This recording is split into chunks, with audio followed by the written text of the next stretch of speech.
Hello, fellow procrastinators. Welcome to part one of this two-part mini-train, which I've been trying to finish for several months now. I'm not kidding.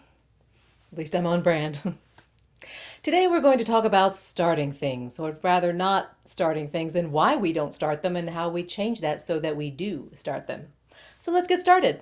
There are basically two categories of tasks we're dealing with in any given moment: the things we are doing and the things we are not doing. And often it can be very difficult to get that second category turned into the first one.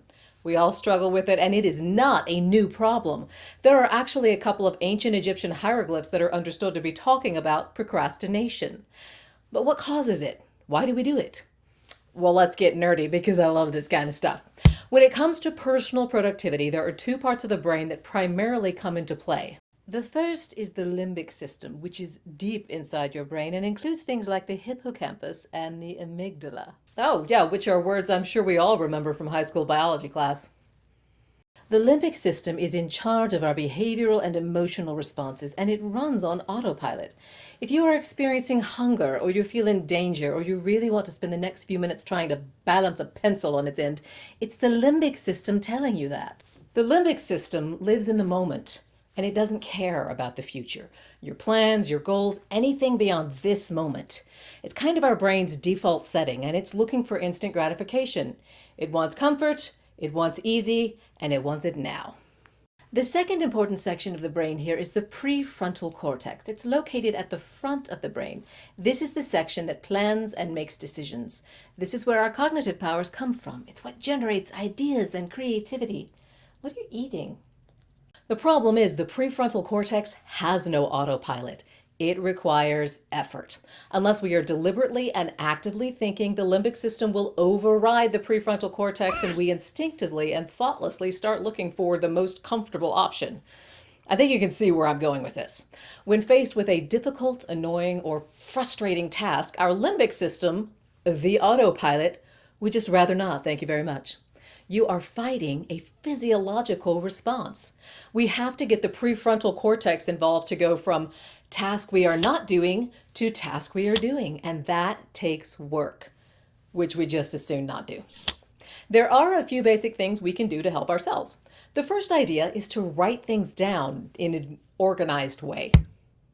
There has been some research released recently that suggests writing things down actually frees up space in your brain.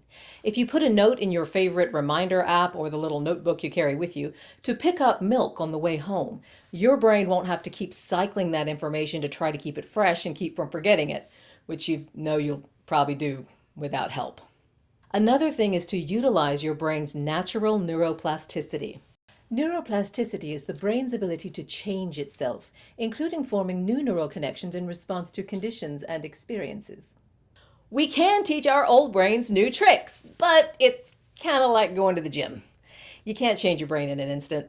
It takes regular attempts to change your habits, and after a while of doing the same good habit over and over again, you've created new neural pathways, the old ones are shrinking, and the task becomes easier.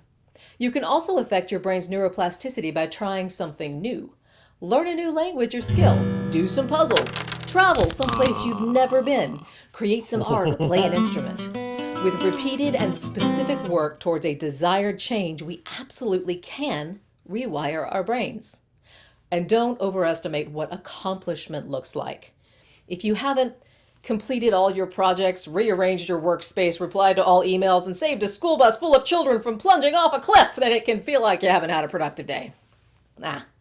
If you have managed to do what needed to be done today, then you should feel good about that.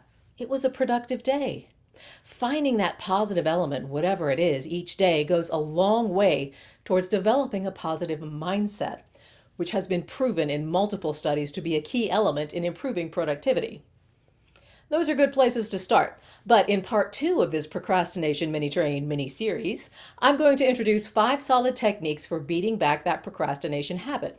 So check out the next video, eventually, and we'll see you next time.